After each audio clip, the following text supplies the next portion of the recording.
Alright lads, what's up and welcome to the round 1 recap for Stobbie's Happy Fun Times League. We are currently in our round robin stage. This is a Vyson league, or Vyson round robin stage I should say. There's 12 teams, but we've only gone for a 6-game round robin stage. Let's see here, schedule, this is week 2, but we are recapping week 1. The first game, Sotek's Fangs beat out Short Legs, Long Other Things. So that is the Lizard Men beating the Dwarves 2-1. In the second game, we had the Norsemen, CX Smashers, going down to the Elven Union. 3-1, but I mean, that's Elves, so can you expect? The brain damages are the... question mark? That's Griff's Necromantic team, taking down Duard Varnus's halflings. I can't wait to do the highlights for that. That's going to be hysterical. I love halflings, they're hilarious. The fourth game, Nerfle's Skullcrackers took down Frenzied for Stobbs 1-0. Nerfle's Skullcrackers, who are they? Oh, that is the Chaos Dwarfs, that's the Chorfs, the Chaos Dwarves. They took down the Amazons 1-0. I believe that one was filled with armor breaks and injuries, but it's so hard with the Amazons. Like, the Amazons can be amazing a bit later on, but with 7 AV, we've got a couple of very 7 AV heavy teams, so like the Amazons, the Elves, the Norsemen. My Chaos Bloody Dawn are looking forward to getting my hands, or my horns I should say, onto those 7 AV teams. In the fifth game, I took on the Exiles Orcs and managed to take them down 2-1 with a blessing of Nuffle and some favourable dice rolls. And in the final game, the Gutter Punks, which is Logic's Skaven, took down Proto Molecule, which is Master Freedom's Underworld Denizens 2-1. So let's get straight into game number 1 highlights. And as we can see, it was a pretty close match actually. I mean, 2-1 for Marden's Sotek's Fangs with, what's the dwarf team again? Dolmar's Short Legs, Longer Other Things with only 1 touchdown, but so possession was pretty much in the Dwarves' favour, but what surprises me is how close they were in terms of blocks succeeded, 47-45. The KOs are the same, injuries is the same. The kill there is the big difference. Even the yards running is pretty much the same. Blocks sustained, 41 KOs sustained. SPP, there's a level up on Karma Chameleon, which is one of the skinks. 5 on the other skink, Roadrunner, and then Asaurus got 2 SPP. And then, so the 1 touchdown for, I assume, the runner, and then probably a Longbeard there. Okay, let's get into some actual replays, though. See how these touchdowns got scored. Okay, so here we are on turn 1. Mardon's turn with his Lizard Men. Wow, nice deep kick there for Dolmar. That's what you want when you're defending. Coxigor, oh, that friggin' sucks. Having to burn a reroll on your first turn. And he's only got 2 rerolls. No bueno.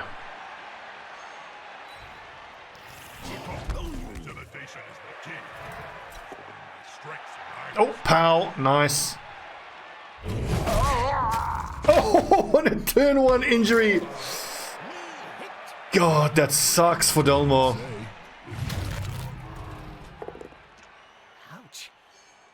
It makes you wonder why Dolmar put his Troll Slayers on the front line. Cardinal mistake here by the Dwarves by maximizing the amount of blocks that their opponents can take. Let's hope Dolmar learns from that. So it's turn 1 for the Lizard Men, and already there's an injury.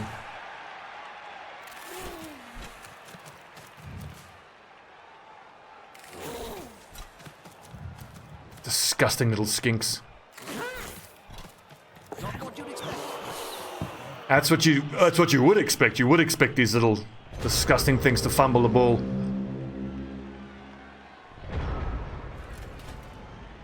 Right, Dolmar, what can you do?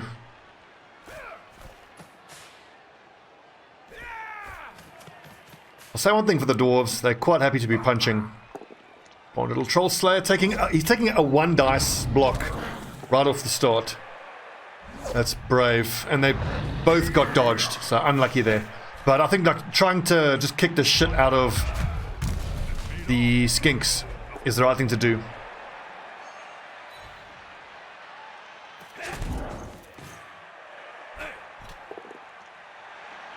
Nice, get him. 9 AV on the Sauruses though. Oh, armor break and a KO. Nice.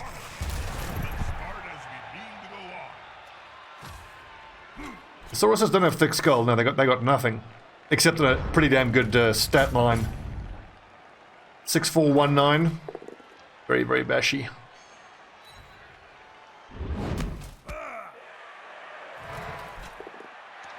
That little runner is surfable though. If that Saurus pushes him, then this one can knock him out.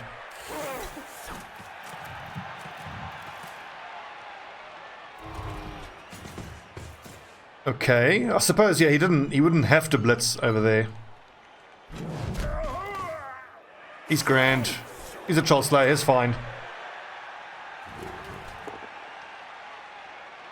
Okay, that's not the order I would have done that in, but alright.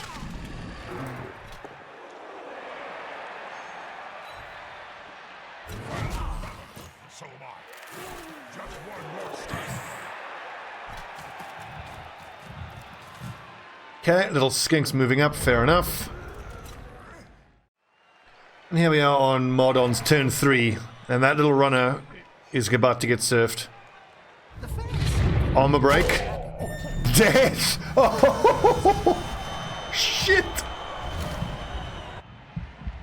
So just to put this into perspective, Dolmar has had 2 turns. This is the 3rd turn of these lizard men, and there's already an injured and dead dwarf, and the dwarves are supposed to be notoriously tough. Another armor break, holy shit. That's super unlucky. Now he's at a 2-man disadvantage. Murderous little beasts. Okay, so Dolmar's turn 3. He clearly needs to make a dash to try to smash that little piece of shit. Starting with a 1 dice. Oof. That could have gone wrong quite quickly. He's still got 3 rerolls there at this point. Nice little bash. Kill that skink. Oh, unlucky. You just gotta keep punching those skinks, and sooner rather than later, their 7 armor value will let them down, and they'll get killed. What's he gonna do? He's gonna try to dodge away, and he has to spend a reroll. I suppose he's got 3 rerolls, so that's fair enough. And he makes it. That's very nice. Very, very nice. How about dodge?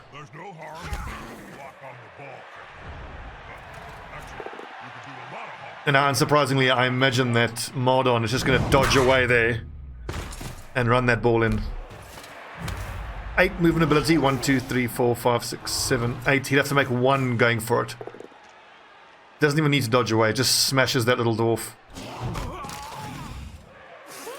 This is so unlucky for the dwarves. Both of his troll slayers are out.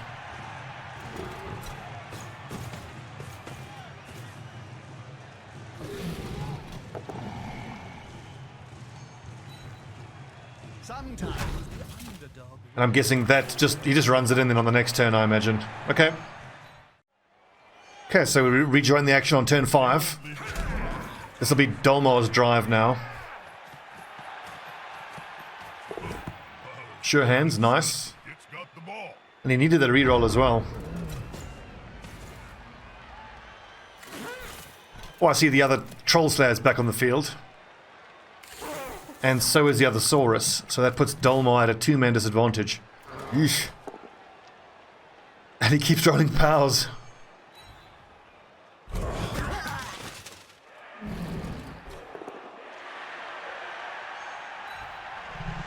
That Croxigore, ow, is scary.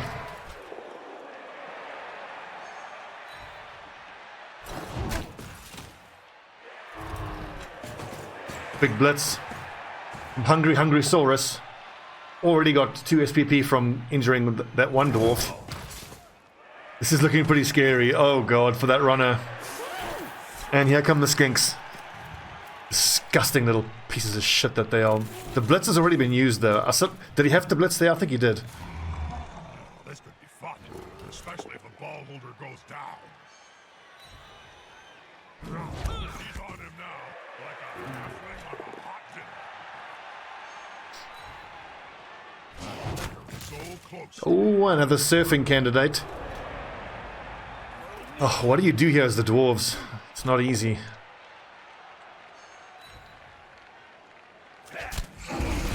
One thing I'll say for Delmar, he's not afraid to throw a 1 dice block. He's got some serious cojones on him. I can respect that. Trying to dodge away a 5. That had to have been a misclick. There's no way he did that on purpose. What was he thinking? Oof, and in the turnover, this must have led to the second touchdown. All he's got to do is punch the runner just like that.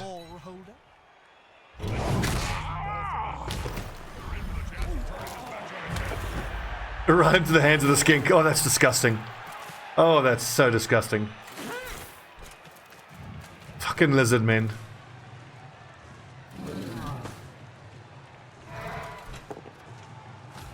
And then I'm guessing he just runs it in on the next turn. It's still Dolmar's turn. Oh yeah, and then there was the second touchdown, which leveled him up. Okay. So here we are at the restart, and pouring rain. -1 modifier to catch, intercept, and pick up. We do know the dwarves actually get a touchdown here, so in the rain, that's pretty impressive. Any KOs? Nope.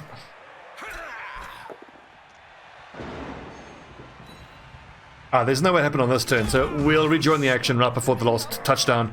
I just want to see how the third touchdown got scored. So we rejoin the action on turn 11, Dolmar's turn. I can see these little skinks did that typical little bullhorn attack where they run around the sides and try to interfere with the ball carrier. Nice dodging. He's not afraid to dodge away with his dwarves. The runner does have 3 though, and he's throwing red dice. Brave man. I respect Dolmar's playthrough. Look at that, he's just throwing double reds. No fear. Crazy. I suppose in this shitty situation you gotta hope for a bit of luck like that.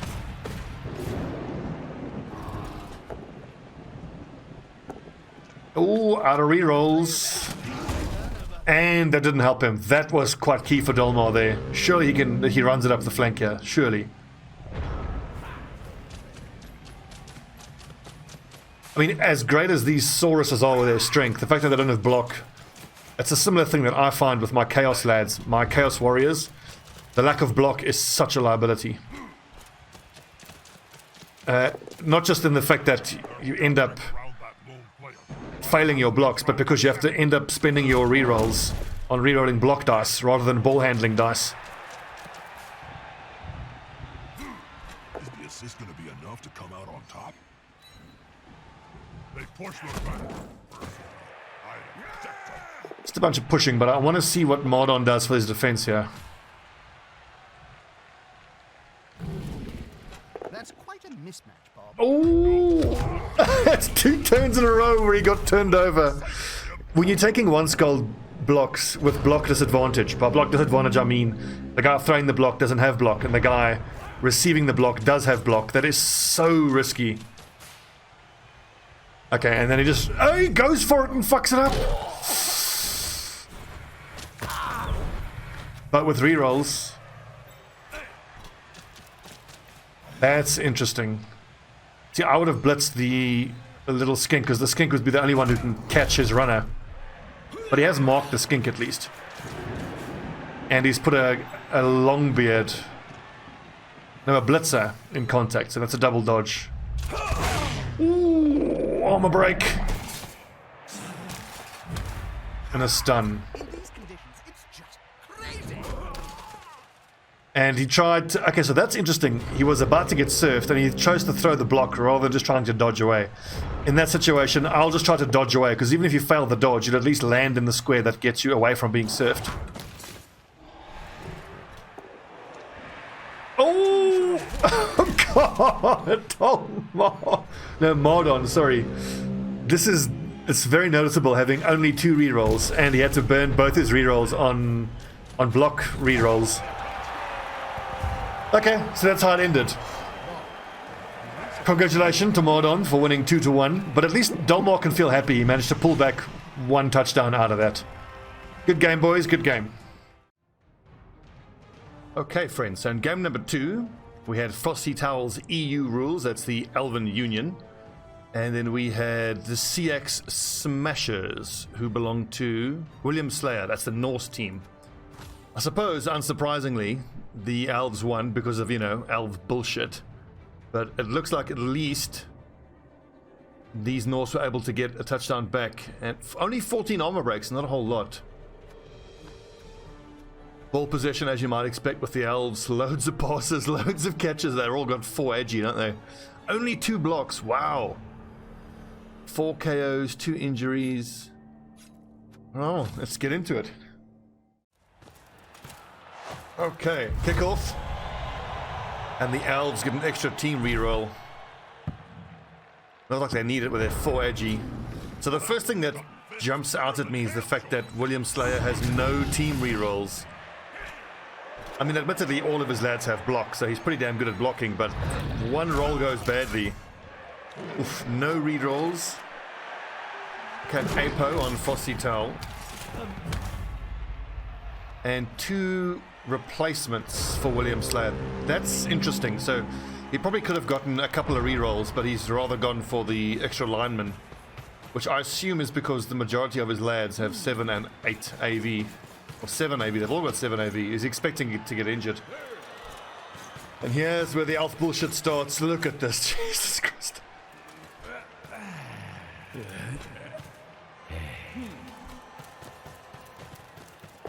At the numbers advantage already.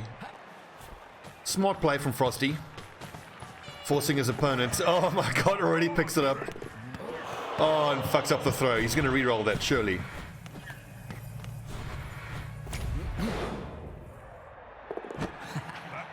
I would have thrown to the guy in the middle there to get him a bit more extra protection and with a sidestep, but fair enough. Already a completed pass on his first turn.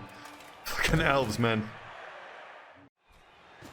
Here comes the blitz from William Slayer. Oh, and with no rerolls. Oh. That's, again, and he's got so much TV just sitting there in his reserves. And then the Elves just do that shit. Oh my god. Turn 2 touchdown.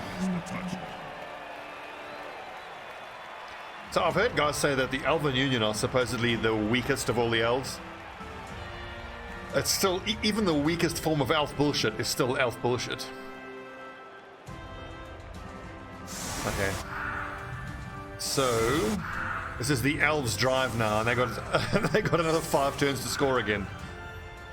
Let's check back in when things develop a bit more. Okay, so apparently it's still the Barbarians' drive, and they get another team reroll through brilliant coaching. That's just both kickoff events. They both get extra rerolls for the Elves.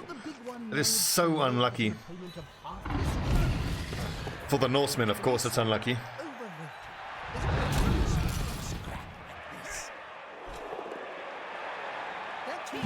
Wait, that must have been a misclick. Did he roll double skulls? He did, he rolled double skulls and with no team reroll. Oh, William Slayer, dude. I get that you want to have extra players with your 7 AV, but man. Well, maybe as the tournament progresses, his extra players will, you know, pay off, but you need to get the most out of that first game. And the elf bullshit starts straight away again. All of them with their insane 8 movement. 8! Rolled a 1 there, but he's got plenty of rerolls. Fucking Elves, disgusting. Yeah, that's questionable though, moving him out by himself. I would have left him there where he's got support.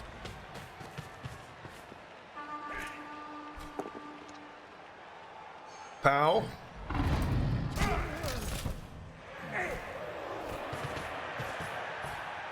Blitz the bejesus out of him. They're attacking the ball carrier, Bob. Nice. I know, Jim. I'm watching the same matches you. Just a stun. And they're going for it.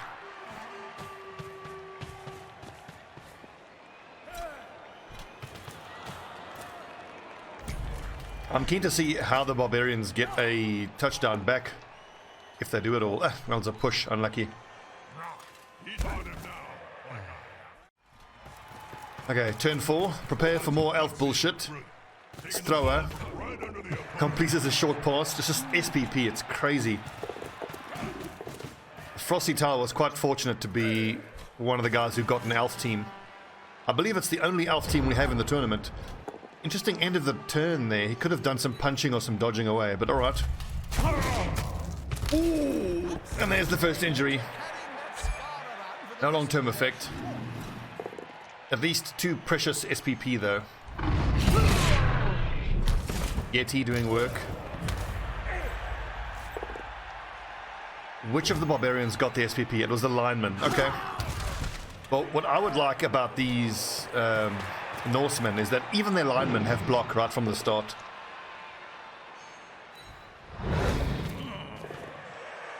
Push and a push. Unlucky. Okay, let's see how the Elves get this score done. Okay, so trying to frenzy blitz the ball carrier. And a double push. God. I will say, it's too early to call it a full-on dicing, but a foul, legit. The Norsemen have been pretty unlucky with their rolls. Okay, another injury, that helps. More SPP, but again, no long-term injury, no long-term effect. And you see, having no rerolls, God, it's just so brutal having no rerolls. This should be the easiest touchdown ever. He just dodges away. Okay, and does a handoff, fair enough. But that was his thrower, wasn't it? I actually would have gone for the completed pass there, try to get the extra SPP, but getting a touchdown that way is much safer. Fucking Elves. Disgusting. Absolutely disgusting.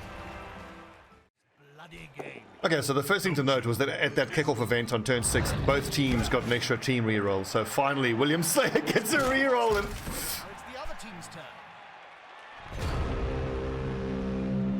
Frenzy, the double-edged sword.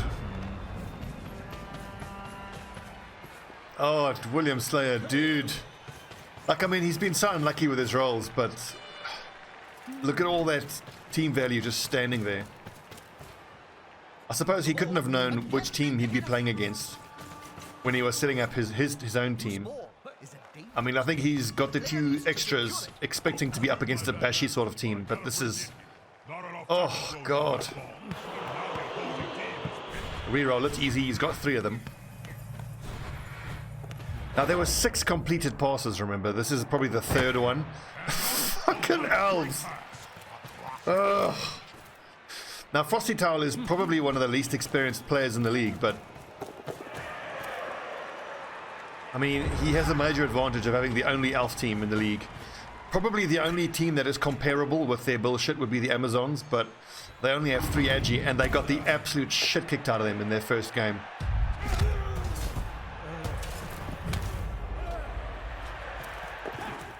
I'm trying to keep the highlights short, but there's so many highlights to show. Every single turn that William Slayer takes, he's getting a skull and getting fucked over. Go on, Yeti. And he had to, his only reroll had to get burnt on a block. It reminds me of the famous story of Nurgling and the Great Uncommon. But this Has he blitzed already? He hasn't blitzed. What's his plan here? He needs to free up probably his Wolf Werner. What's that? A KO, a stun. Only 6 movements. 1, 2, 3, 4, 5, 6. So he could blitz him. That was a risky block. If that had went wrong.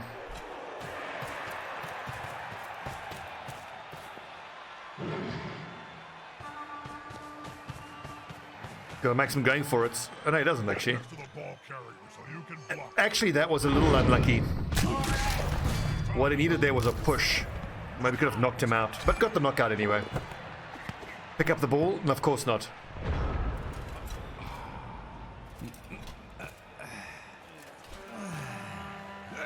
Now let's bear in mind that look at this elf, what the fuck? Okay, he fails that dodge, but just re-rolls it.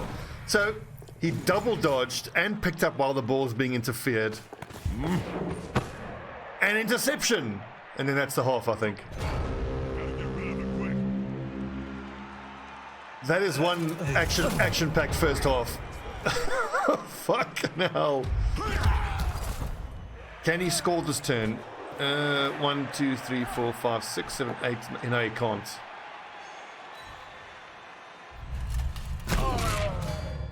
But he can knock out some elves. Okay, let's check back in the second half. High kick, any player of the EU rules, so his thrower just gets to get a free pickup. So to understand how the third touchdown goes down, we kind of have to watch these first 2 turns of blocking. So falling back here with the elves, I suppose, is the right thing to do. He needs to try to block at least one of these things here. But I mean, they all have block. And William Slayer has correctly set up his lads. So you can't get more than a 1 skull. So just dodge away, I suppose. I think William Slayer is not one of the most experienced coaches either. So we've got 2 of the comparatively lower experienced coaches in this game. And they're playing exceptionally well.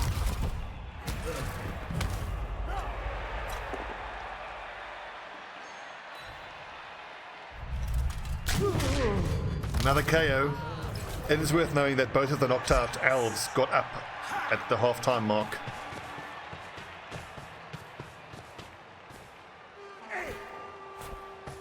This is a pretty interesting matchup between these 2 teams. I mean, the Norse have block on everybody, but equally as fragile armor as the elves. So, I mean, you would expect the Norsemen to win the bashing battle, but the elves, wild animal, as you might expect, just refuse to stand on the line and refuse to give that many blocks. That's brave. He's surfable there.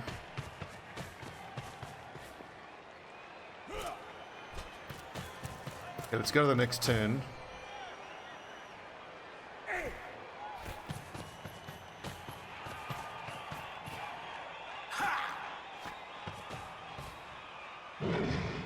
The elves are doing the right thing by giving the Norsemen as few blocks as possible here.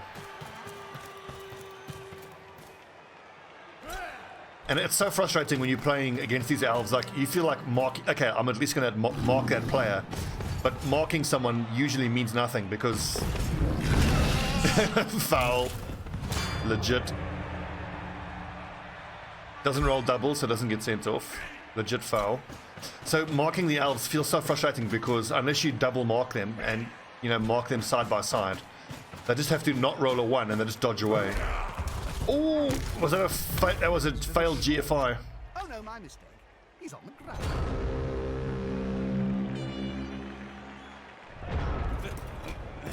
Okay, so I'm guessing that this lineman just dodges away.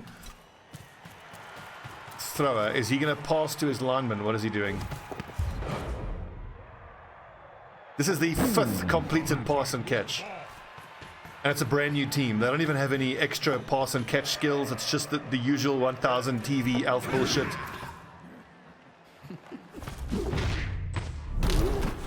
Failed dodge. You gonna re-roll that? I wouldn't re-roll that.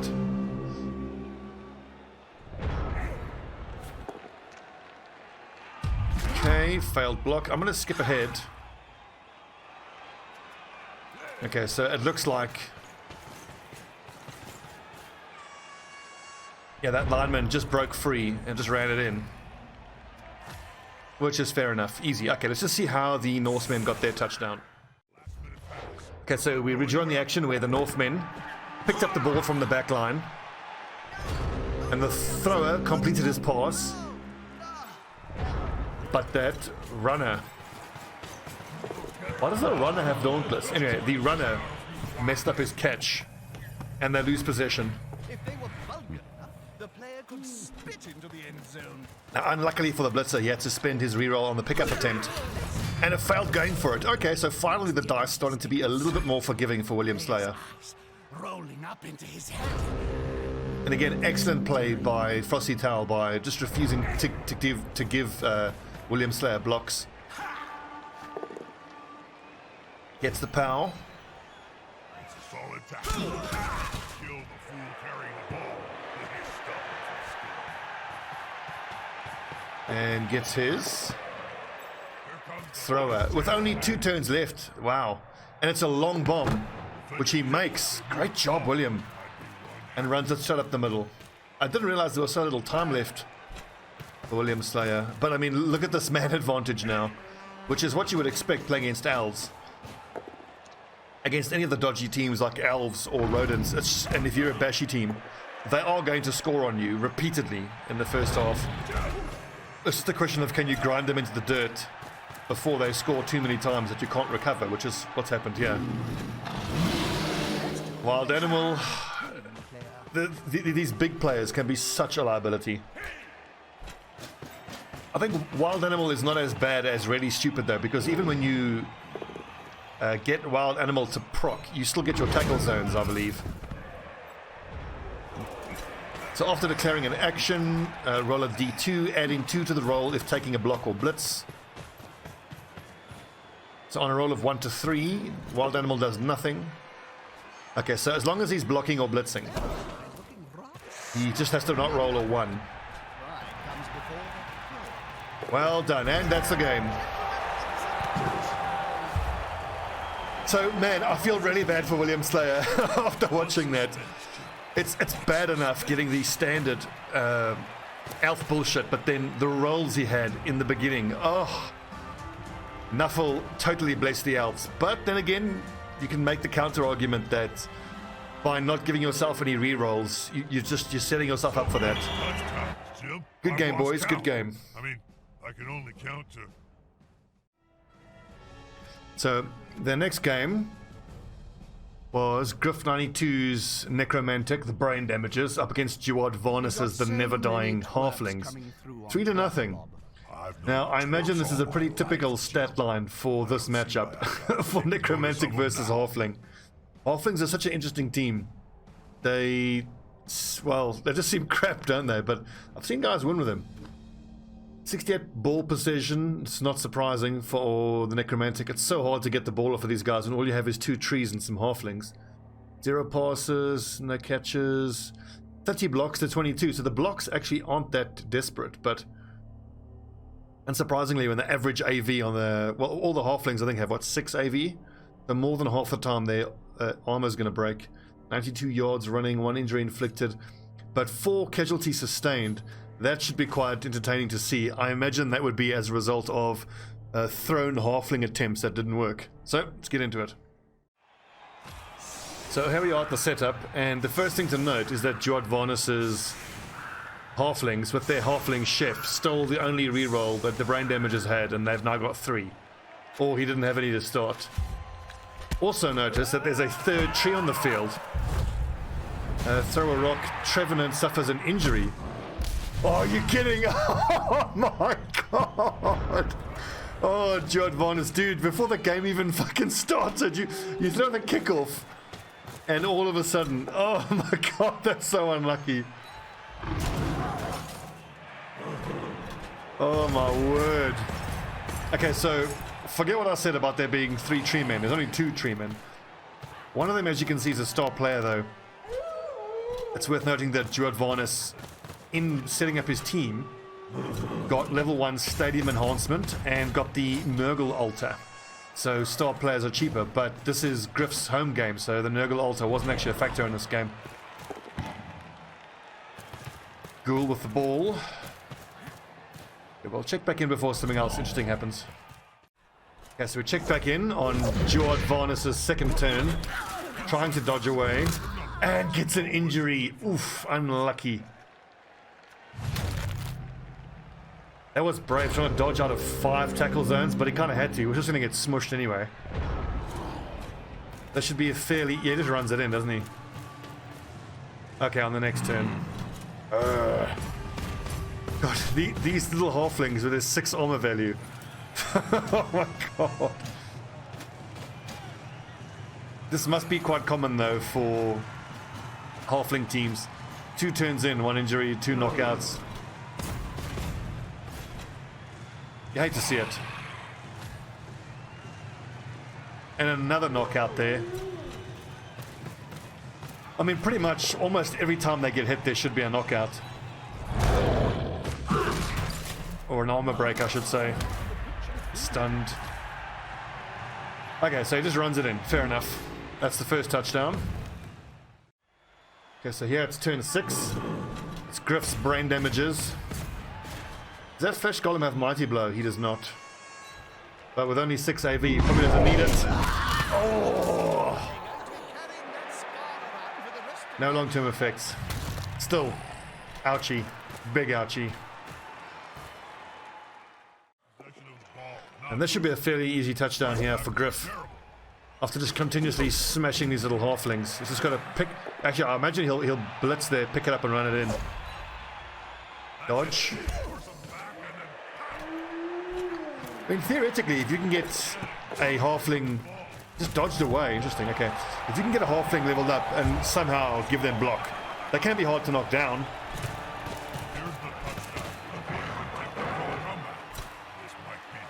Good half, boys. Good first half. So, we rejoin the action on turn 11. Duart Varnus's turn. Actually getting a POW on the werewolf. Dodge away, not surprising. Is he going to try to foul? Oh yeah, it's foul time. Fucking get him.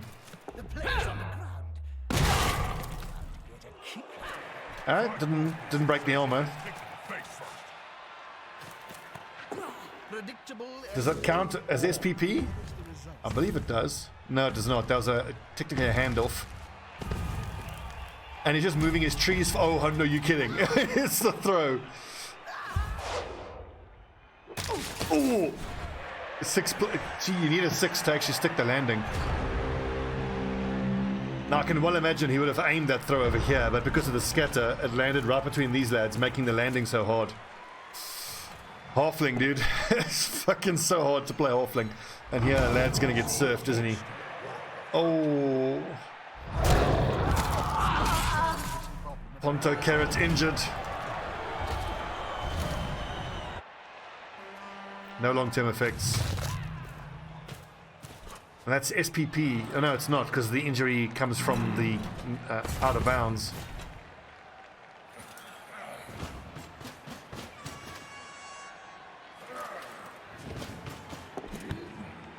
Good, picks up the ball. And then I imagine he just runs it up the field. Yawn. I feel so bad for Duart here with his halflings. Like, what do you do? You can only punch a maximum of 3 people really with your trees. And meanwhile this happens, all your little halflings just get swarmed and get the absolute shit kicked out of them. It's going to be interesting to watch Duart through this whole competition, because he's by far the most experienced and probably the best player in the league. So it's great that he got given arguably the weakest team in the league. Come on, surely he got an injury, didn't he? I remember him injuring one of the necromantics.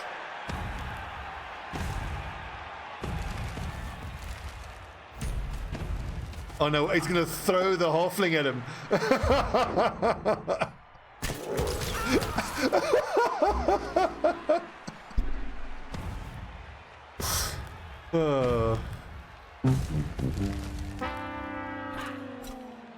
Fucking halflings. Now, I can't wait until the next few weeks we actually get the in-game commentary from the guys playing. I think it's going to be some funny stuff. These guys must have been laughing so hard during this. This is such a jokey game. Just a stun.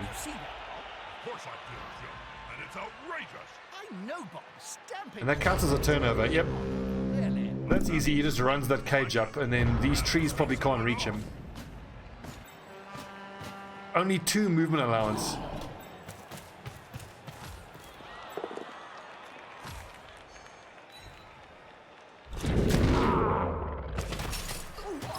The little attack animation of the ghouls is quite funny.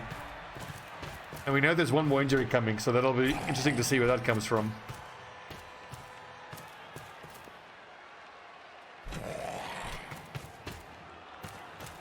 Also, these injuries, I'm pretty sure... Now, tell me if they know long-term effects. Badly hurt. Badly hurt. And badly hurt. Okay, so none of them are permanent. So he's going to start with his full team in the next game.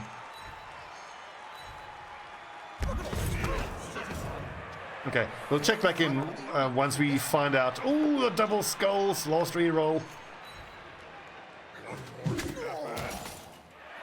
Actually wanted a push there.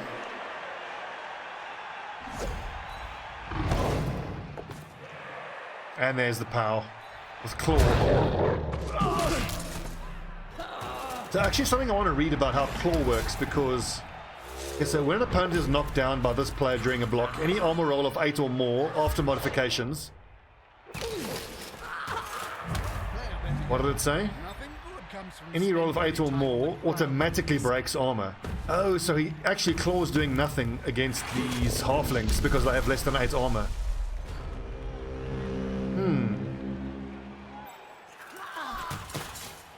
I mean, if he gets Mighty Blow, Claw. Handoff.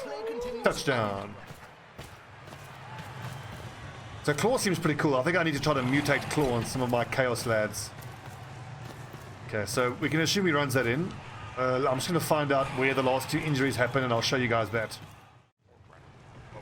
So my question was, how did the halflings get their 4th injury? And I think we're going to see it here. These 2 movement allowance tree men, they're so fucking slow. He's going to have to 1, 2. He doesn't have to go for it. So he throws the halfling at the ball carrier. Oof.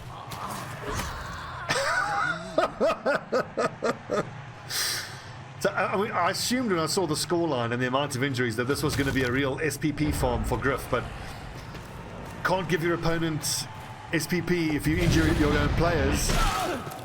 So that is some 200 IQ play there from George Varnus. Look at the state of that.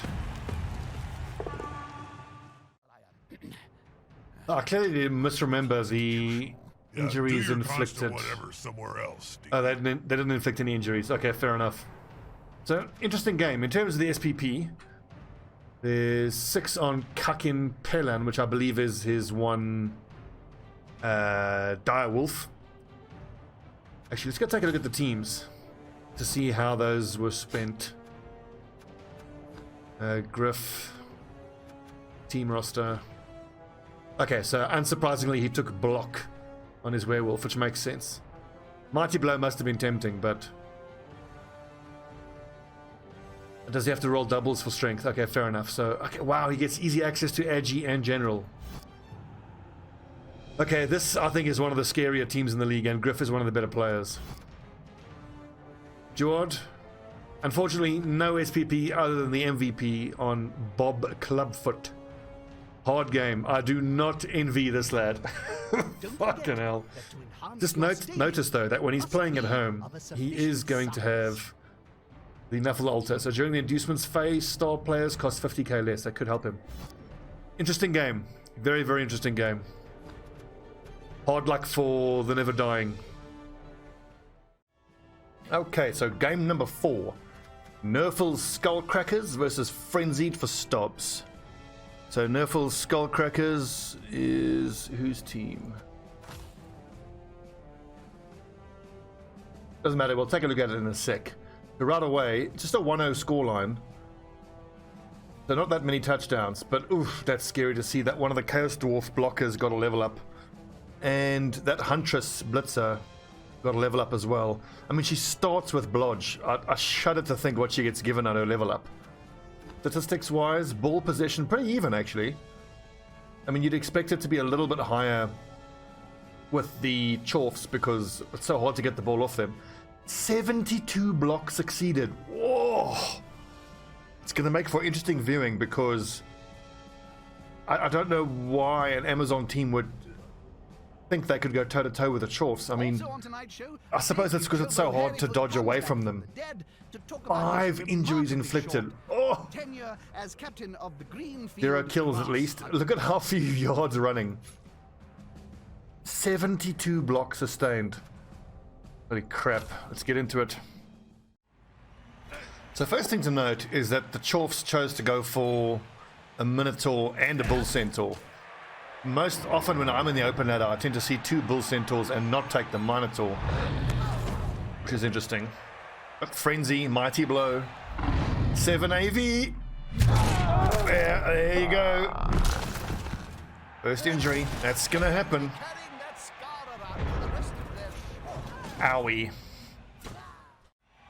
Okay, so we check back in on turn 4, and it looks like Mwemwura's cat, or Meow as he also goes by, which is the Amazons.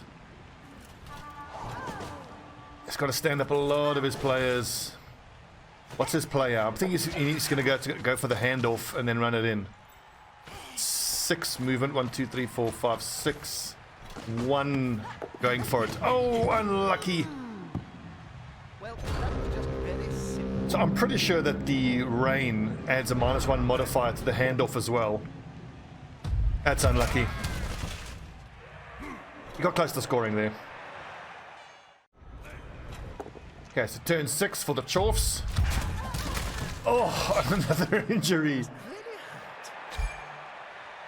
Like, I mean, you would, if you're being blocked with only a 1 dice roll, you kind of want to back your... Oh, on the double 1s! Unlucky. So as I was saying, if you are being blocked with only 1 dice roll, you kind of back yourself, but all of these Chaos Dwarf blockers have block, so you've got block advantage, so really, it's just attacker stumbles. It's a 1 in 6 chance of it going wrong for you. So getting a couple of KOs at least for the Amazons, but no injuries. These little hobgoblins are always your targets when fighting against these Dwarfs.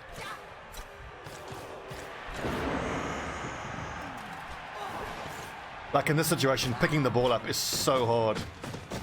It's being interfered with by the Bull Centaur. So the Blitzer can knock him down and pick the ball up. Oh, and rolled another 1. God, that's unlucky. This rain really fucked me out. These Amazons got totally fucked by this pouring rain.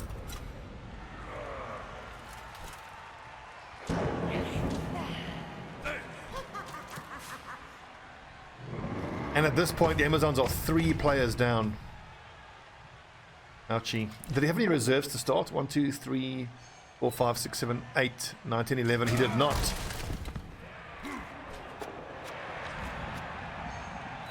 So the decision to start with an APO is very understandable though on a 7 AV team.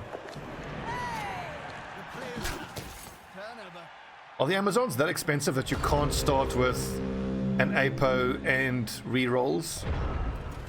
I assume they are. I mean, they all do have dodge. Okay, last 2 turns of the first half. We'll check back in right before the next, either the injury or the... Oh.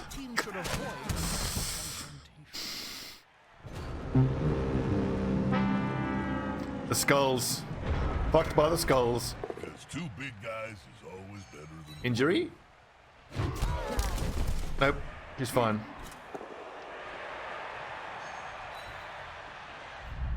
Surely there's no way. Oh, there's that 4th injury. Ouch.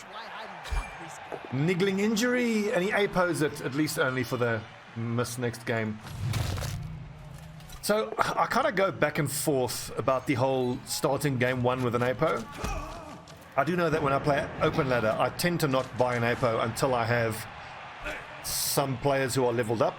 The logic being that if you have a 0 SPP person getting permanently injured, you just fire them and then work towards getting a replacement, and you get journeyman the whole time while you work towards the replacement.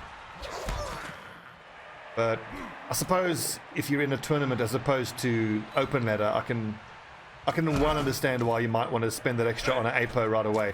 I didn't, but I managed to get through my first game I should say, without any horrible injuries.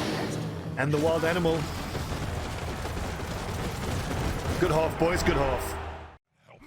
Right, so Chaos Dwarves drive, and you've got to feel bad for the Amazons being 4 players down at the start of the second half. At this point, there's just nothing the Amazons can do.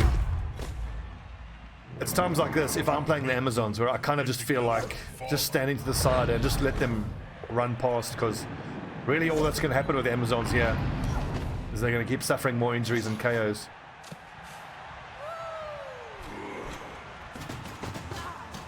Feels bad, man. Feels bad. Okay, so we skip forward to turn 11 of the Amazons. Nice bit of dodging. Goes for the blitz. Just gets a push. Had to... Oh! Man, it's such a tough situation for the Amazons. And even a KO. So now he's down by 5 players. He's got 6 players on the field. to the 11 of the Chaos, to the 10 of the Chaos Dwarfs. It's not surprising that it would have taken 4 turns for Shinobi to actually pick up the ball in the rain.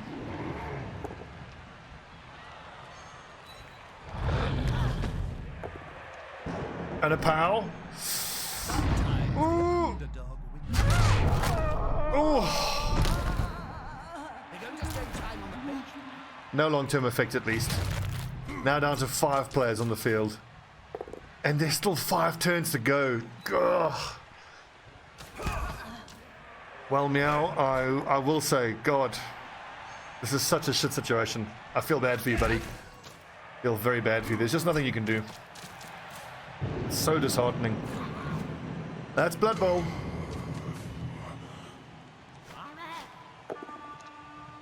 I think what Meow has to hope for is that he will be up against either Duardas's Halflings or Frosty Towel's Elves.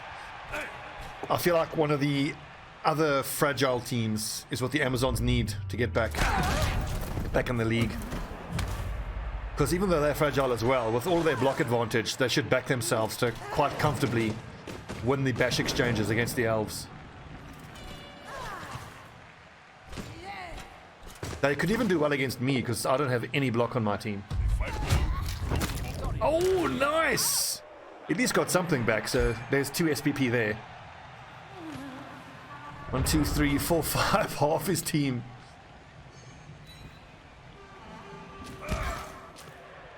Now surely he just runs it in here.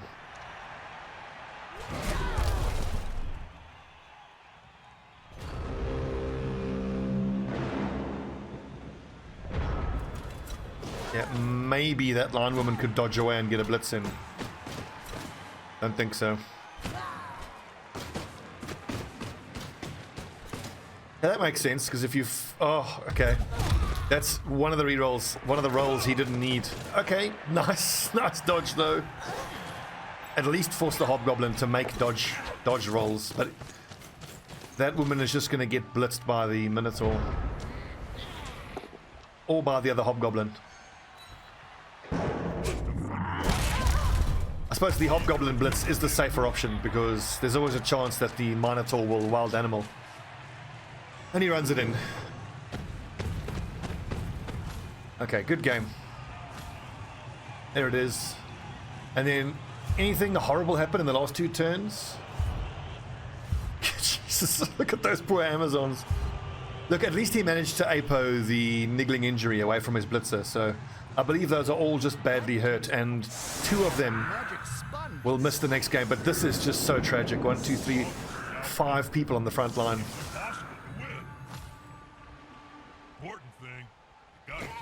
Of the ball, not lose it. On, kill him. Kill that Hobgoblin. He's still going for it. You got to respect that. At least... Oh, it's tackle. Tackle screwing him over. At least Meow is still going for it, so I respect that a lot.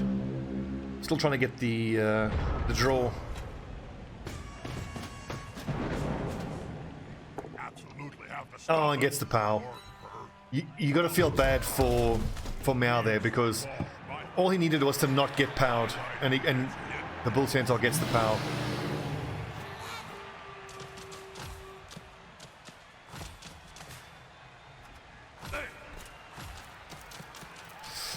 Hard one. What a gruesome bashy game. That's Chaos Dwarf though. Yeah, fall over, you piece of shit. I'm thinking that on my little beast men, I need to mutate a few claws to turn these 9 AV dwarves into 7 AV. There's also orcs that have a lot of 9 AV, and there's a normal dwarf team with a bunch of AV 9.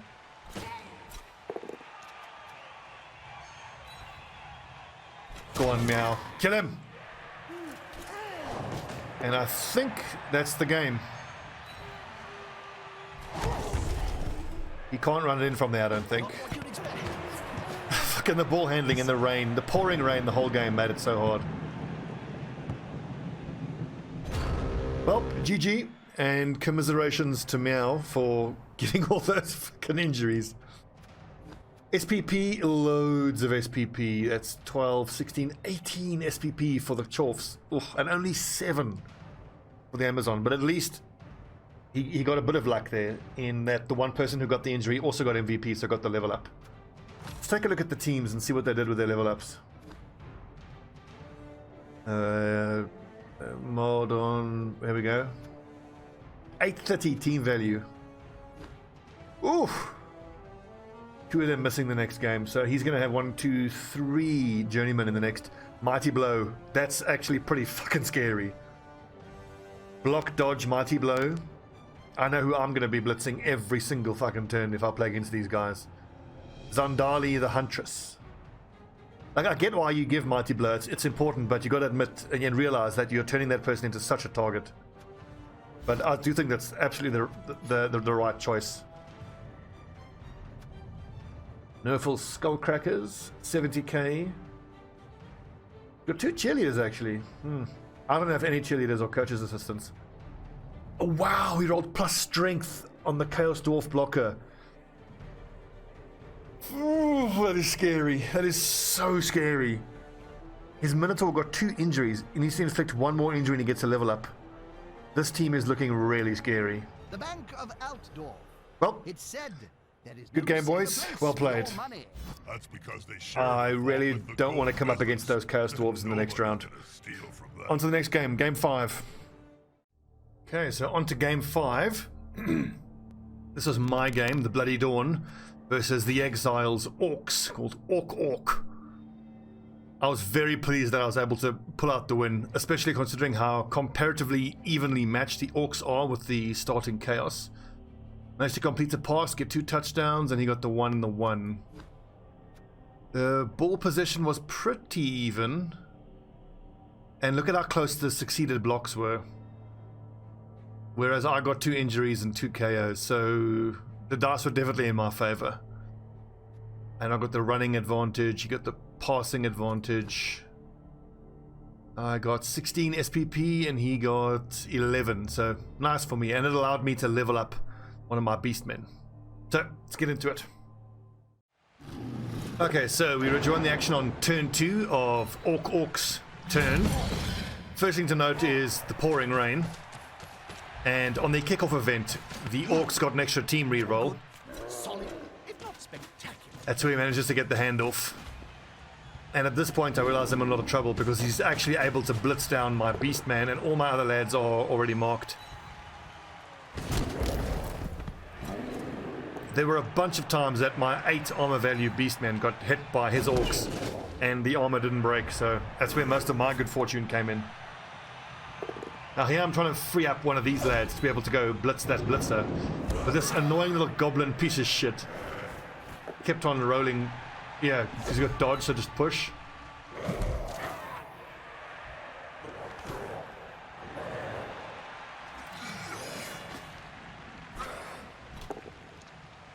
And I should say that I actually won the toss in this game. And doing that just made it even harder for this beastman to get away.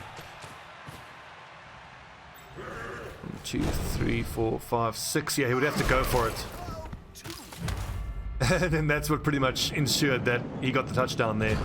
That little goblin took 3 different guys hitting him. And he even took down the 3rd person with him. And he just runs it in, makes the go for it. At this point, I'm like, oh god, it's 3 turns in. I've already conceded a touchdown against the Orcs. Which is crazy, because the Orcs almost never get a touchdown that quickly. So now it was my drive in response to his touchdown. And of course, he gets the free bonus turn, but players in enemy tackle zone may perform an action. And as you can see, he got a great kick as well in his favor. So at this point, everything's going against me.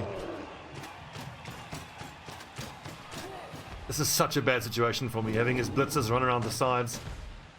He gets to mark up most of my front line. It's not looking good.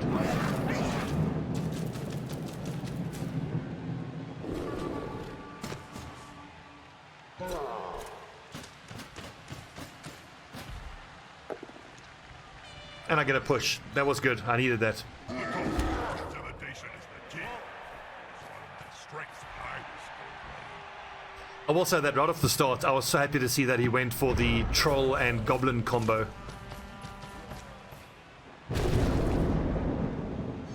Typically, when you see orcs, and especially when I play them, I just get 2 extra linemen. Just because the troll, I mean, it's nice that he has Mighty Blow, but he's so unreliable with his really stupid. And the little goblin is almost the first person on your team to just get the shit kicked out of him and get his armor to break.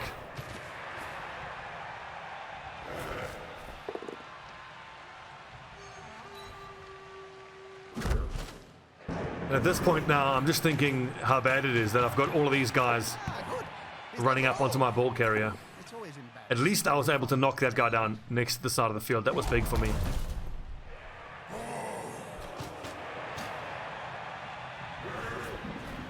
Up there I missed the trick. I could have run my Chaos Warrior to mark that blitzer.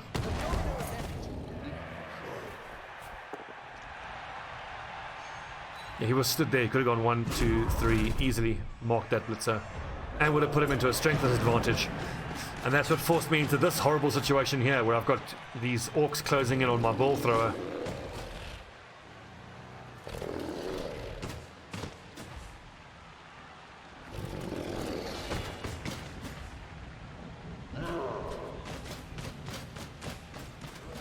Oh yeah, I remember this. Oh god, I'm glad he didn't stand up his guy on the sidelines there, because he could have got the two extra. He could have got the extra dice there, but it ended up not mattering.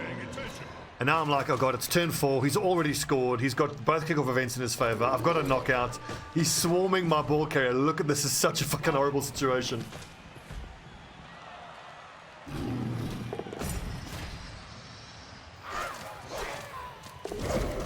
And of course, you cannot tackle that little stunty thing.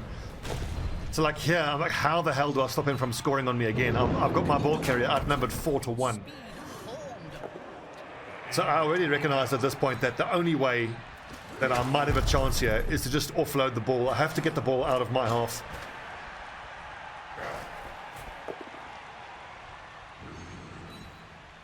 This player, attacker, smells weakness. Now, in retrospect, I made a mistake here by running this guy up first and then throwing to him, because I'm making the throw even harder to do. If I'd left him where he was, it would have been a 3+ throw rather than a 5+ throw. This was the moment of enormous luck for me though, because I actually stuck the throw. I had to roll a 6 on that throw. So pass, I needed a 4+, and I rolled a 6. So I got exactly what I needed. I mean, I didn't make the catch, but that's totally fine, because from that horrible situation, now I'm at an advantage, because he's got most of his players on the back line, and he can't address the fact that I've got a player on the ball in his half. That was clutch. It's that moment right there. Rolling that 6 is what won me the game. And then the double skulls there, it doesn't hurt. So far, all the luck had been in Davy's favor, the Orcs. But it was right from the moment that I made that throw is where the luck starts to go in my favor big time.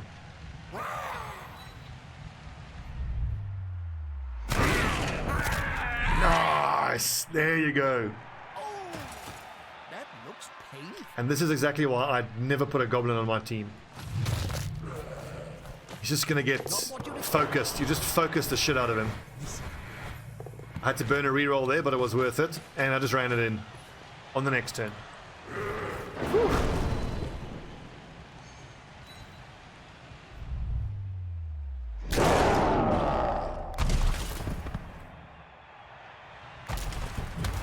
Horns, such a good skill.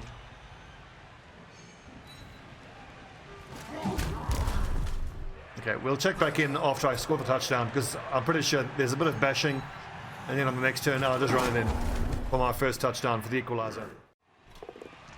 We're back on turn 7, and I am punching orcs. Oh, I love blitz with the horns. The extra strength. Oh, I forgot I actually managed to injure a black orc, and he lost the point in movement. I forgot about that. Beardo, God, that is so unlucky. So look, I managed to roll a 12 on the armor break and an 11 on the injury table. I rolled a 12 and an 11, and then 5 for a casualty. That was so lucky on my part, but at this point the luck is just going in my favor.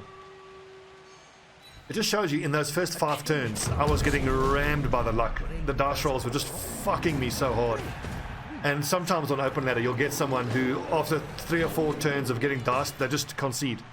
But you shouldn't do that. This is exactly why. That player is the one to use. Good call. So I've got the 2 injuries on him, and I'm just going to skip forward until I manage to actually get the ball off him. That's his 1 completed pass. No, it's not. I hate it. That's why this part is. Okay, how did I get the ball off him? So I didn't actually get the ball off him. The turn ended, and then there was 2 or 3 turns of us just kicking each other back and forth, kicking the shit out of each other. And I managed to get a KO. He's going to sleep, and maybe we will see him on the pitch. Look at these armor rolls. I keep rolling 11s and 12s. And now I've got a real man advantage. I got a 2-man advantage.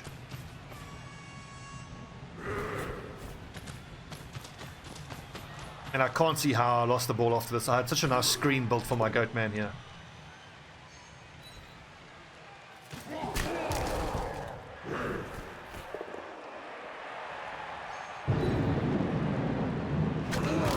I must say, I haven't played much Chaos, but what I'm liking is the fact that your 4-strength Chaos Warriors are normally themselves able to throw 2 dice on a lot of blocks, and then those 4 that you get knocked down, the enemies you get knocked down, then make it easier for your 3-strength Beastmen to knock down their own guys. So you can punch quite comfortably with the Chaos, even with the lack of block, because on most times, if you play your dice right, you're rolling 2 dice. And I'm pretty sure that was a mistake on his part. He didn't realize he had to dodge there. And that cost him his last reroll. I'm still sitting with 3 rerolls at this point. Pow. Skip ahead. I'm pretty sure I'll just block his... I'll blitz his thrower. And I run my Beastman up. I'll just keep maintaining the cage.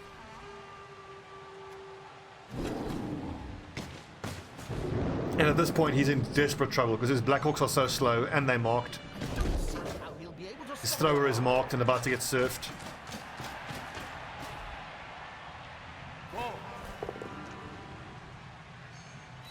Just got the push. He needed more than that there. He's following up, hoping to get the knockdown next time.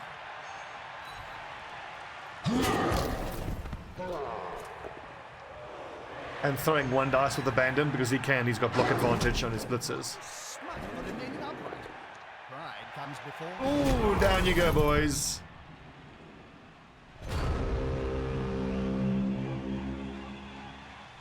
I think at this point, I'll just run it in. I don't want to risk throwing any blocks. 3. And I didn't even intend that it would be that same goat man who got both touchdowns. It was just a happy accident that he happened to get his hands on the ball. And then for the last few turns, there's not much to see really. We just go back and forth, punching the shit out of each other.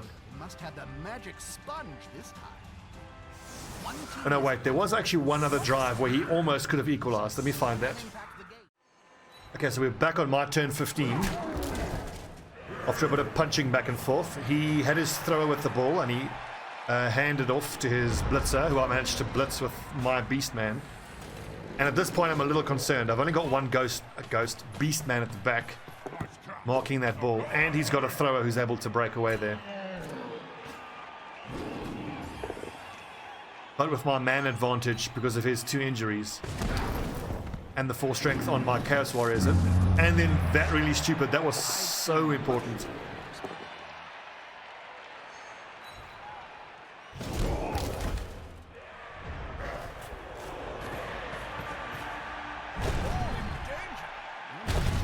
I forgot that I rerolled that. That was a important reroll for me, but it was my turn 16. I had a reroll. I thought, why not? And at that point, I was thinking whether I might conceivably be able to have scored a touchdown, but I had a 6 movement goat man who was there. 1, 2, 3, 4, 5, 6, and 2 go for it. So he couldn't have made it to the end zone. So Here I'm just hoping to get a pass for extra SPP. And I nailed it. I forgot that I actually made that throw. That's crazy.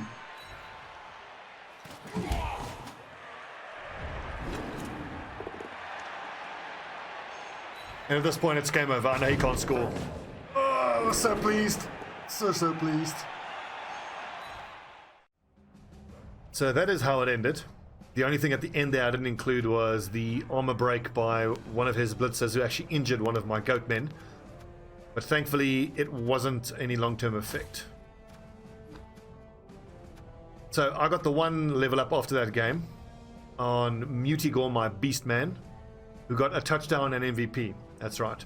Then Chartigor got the other touchdown. Warhammer got an injury.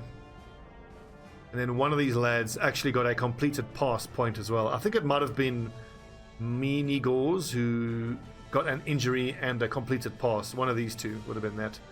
I held on to my level up point, but I decided to take tackle because in week 2 I'm up against the lizard men and I want to have this guy, Mutigor. He's going to be a specialist skink squisher. He's going to blitz a skink every single turn if you can. Let's see, the Exile, Orc, I don't think he got a level up out of that. He's got one lad who's close, his Blitzer got MVP, and then he's got a touchdown and two SPP on his Blitzer.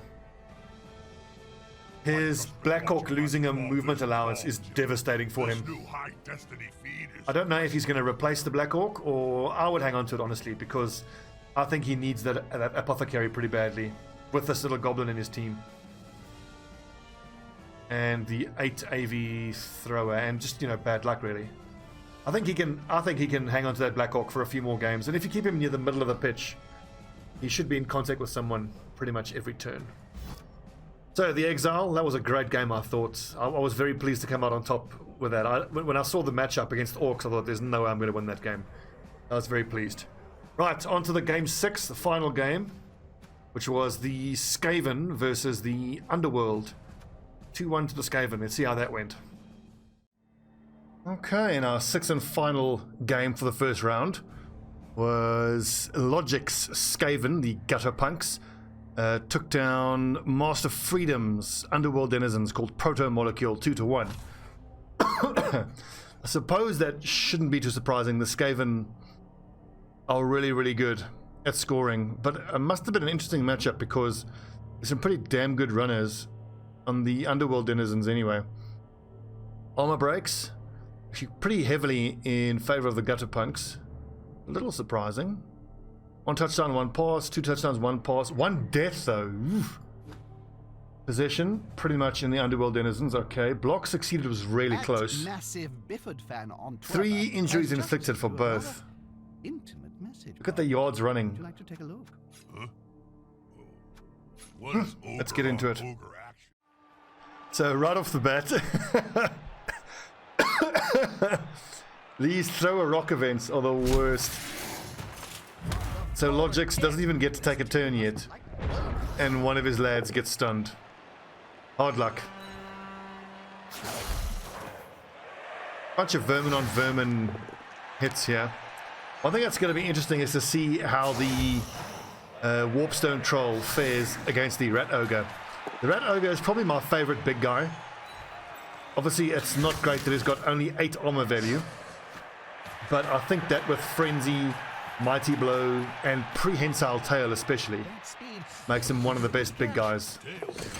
I love his ability to actually break open cages with Frenzy and inflict wounds consistently. Just the 8 armor value can be a bit of a liability sometimes.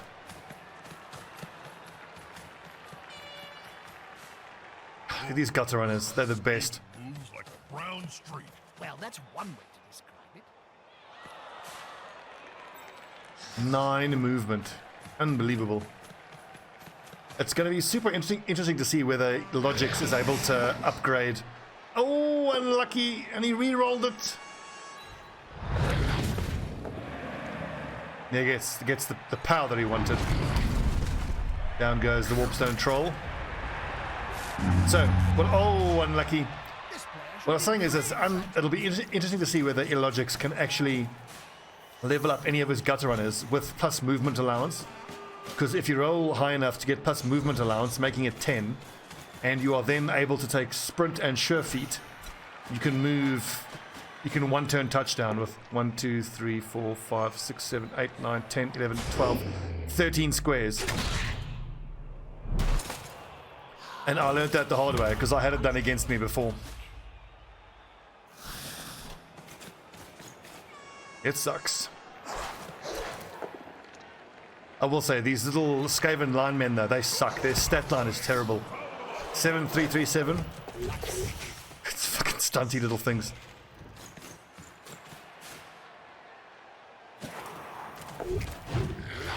Even dodged through prehensile tail. Oh, but you rolled a 5. Fair enough.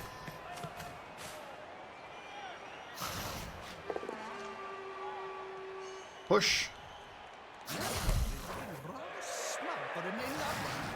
Pride comes before the fall. You won't leave him alone anytime soon. Oh, unlucky.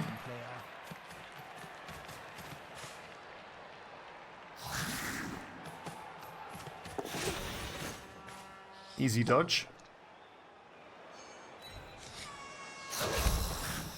So this is really good for Logix. He's already got a couple of his gutter runners in scoring position.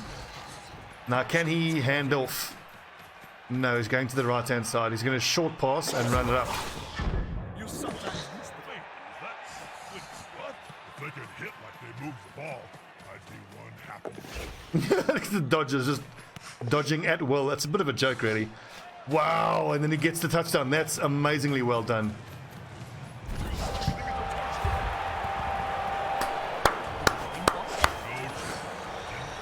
Well done, Logix. That was great. And I have to admit, I feel like a fucking idiot because I always knew that you could pick up, hand off, and then throw with that person who can then run in. But it never occurred to me that you could throw first, and then the person who caught the throw can then hand off. Genius. Absolutely genius. Okay, so we read you on the action on Logic's turn 5. I believe it's the Skaven's drive on this one. There was a bunch of bashing back and forth, Logic trying to get the ball up the right-hand flank. And a bunch of very good dodges made. Fucking gutter runners are incredible. He just dodges out, picks up, dodges again, and runs almost all the way. Fucking gutter runners, man. Oh, and he felt GFI. Doesn't have a reroll. Interesting.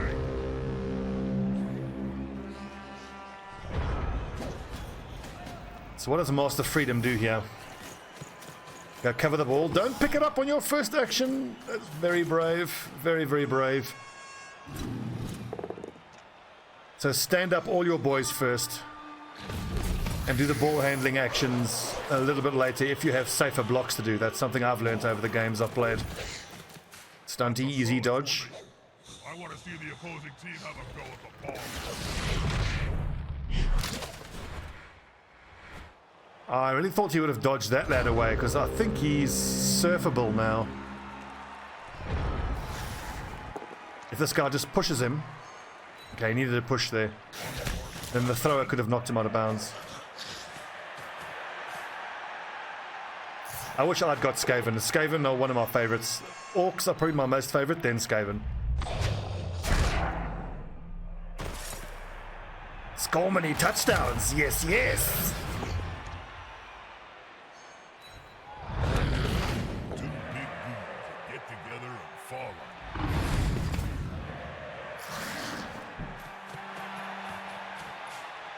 They're going for the ball. Oh, you'll take that straight, and he drops it.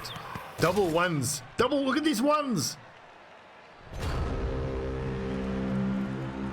Madness. Oh, Master Freedom, pick your lads, stand your lads up first, please.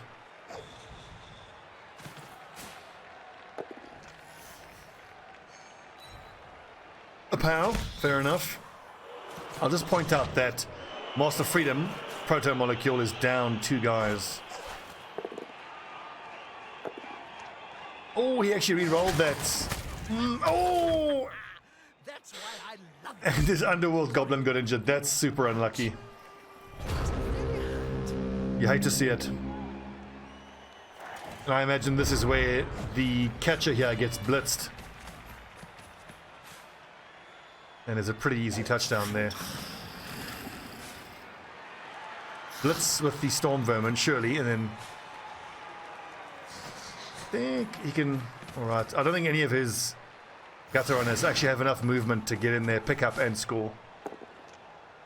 It's the push, that's unfortunate. Four logics. Yeah, surround him completely. Good job.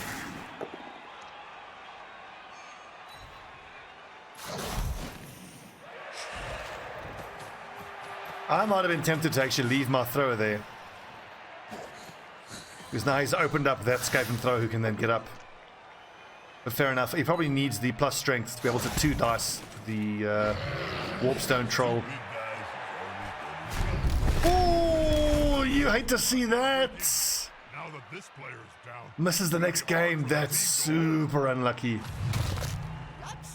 That's what happens when you have an 8 armor value Rat Ogre. Both going down with a 9 armor value Warpstone Troll. So, does the Warpstone Troll get the SPP? He does. Okay, I can't see anything happening here. Let's check in on this on the next turn. If there's a counter touchdown going to be scored. It could be. Actually, let's stay with the action here. Let's watch these last 2 turns. I still think like Master Freedom is in with a decent shot of scoring here. But not if the ball gets stripped off him. And he rolls the push, but right into 2 other Skaven that can keep punching him.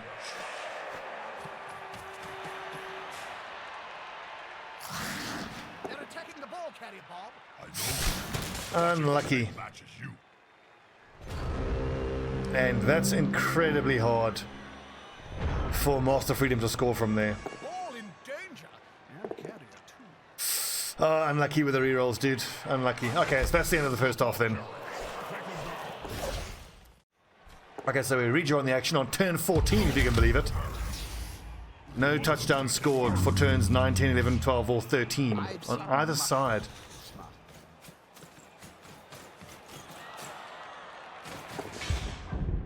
Master Freedom with a throw. Good throw. He's going to need to... I thought he might go for the handoff there. Wait, didn't he have his blitz action open? He could have smashed that guy, moved his lineman across, blitzed with this guy to punch him, and then move that thrower across. I haven't seen the rat run so fast since I fired your agent. But I suppose he does have time. And knowing the end scoreline and looking at how many turns are left over, it's pretty impressive that there's still 2 more touchdowns to get scored here. Vermin are fast.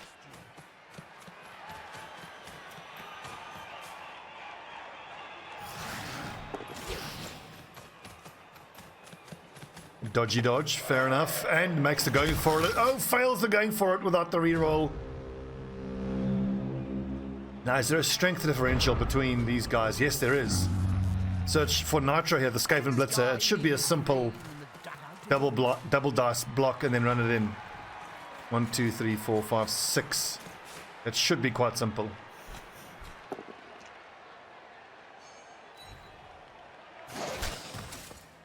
I would even think twice about making these other blocks before doing that, because if you get unlucky with the dice roll, push is all he needed. Go on, Nitro, get in there. Yay! And there was much rejoicing. This match must be destined. Well, there's only like 3 turns left, so we'll stay with the action and see how the final touchdown gets scored. Players seem to have awoken in time for the next down. So Logix has 2 turns to score here. Okay, so here's the start of his 15th turn. Stacking his right-hand side, interesting. Well, he does have a, what, ooh, no, there was a death that we missed. Now's the time. I missed the death and the injuries. Teams got a play hidden up their collective sleeves, then they need to action it before time runs. Ooh, another injury. That's how every match should end. So that is what, 3 injuries on that side, 2 injuries and 1 death on this side. Okay, it was only a lineman who died. Unfortunately, there's 2 SPP on that lineman. The ball is handed off and play continues uninterrupted. This looks good. Looks good for Logics. He didn't even see it go by. Against Skaven, I mostly relied on odor, Jim. When it smells like old cheese, I let it rip. God, the movement of the gutter runners is beyond belief. Look at them.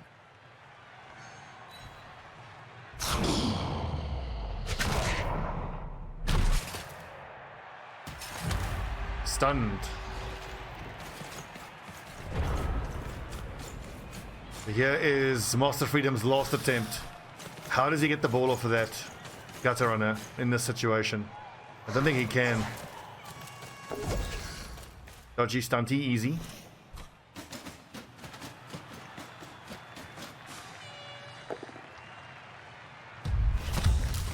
It's a legit block.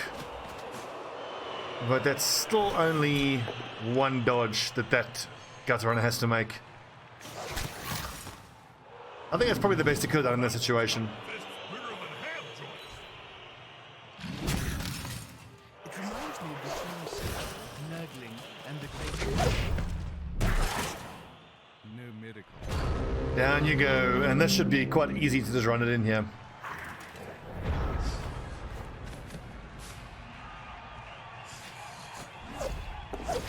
Easy dodge, but by no means guaranteed there because he doesn't have any rerolls.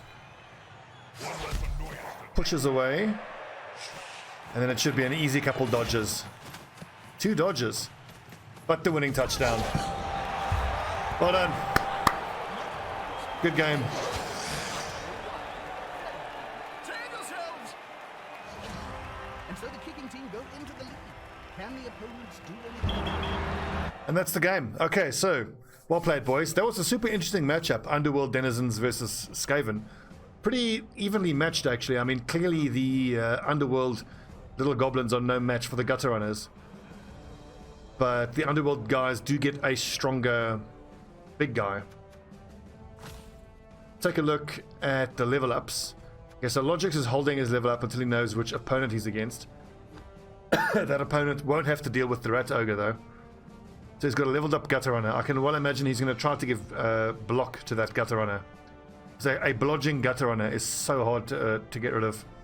Once he gets blodge, then he can maybe even look to go for safe hands. So with blodge and safe hands, you have to get a power to get the ball off the gutter runner. It's so fucking hard. I think Logix is probably, based on the team that he's gotten and his experience, he should be the favorite for the tournament. And then Proto Molecule did not get any level ups, did he?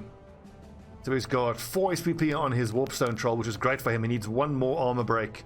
1 more injury, I should say, to get a level up. That's going to give him block and make him way more dangerous. 1 more touchdown on the Skaven Blitzer. And he just needs to complete a pass with the Skaven lineman here to get a level up. Interesting. Okay, so that was week 1. Look at the leaderboard. The brain damage is sitting in top position. Frosty Towels EU rules in 2nd position. I wonder how it actually organizes that. Probably by SPP earned. Because like I have a higher team value than the Skaven, but I think they got more SPP than I did. Really magical, Bob? That's a trade secret. With Duodessa's halflings bringing up the rear. I don't think he's going to stay there for very long. I think he's going to pull out some surprises in this league.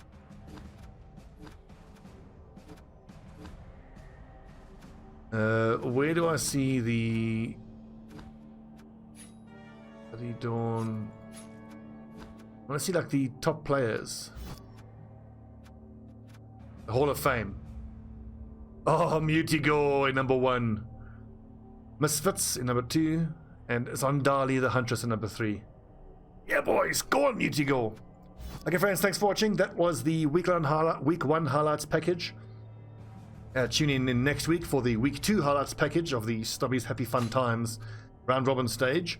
Hopefully then for most of the replays, it won't just be me droning on boringly. It'll be the actual in-game commentary from the coaches talking to each other wherever I'm able to do that. Thanks for watching, friends, and I'll see you next week.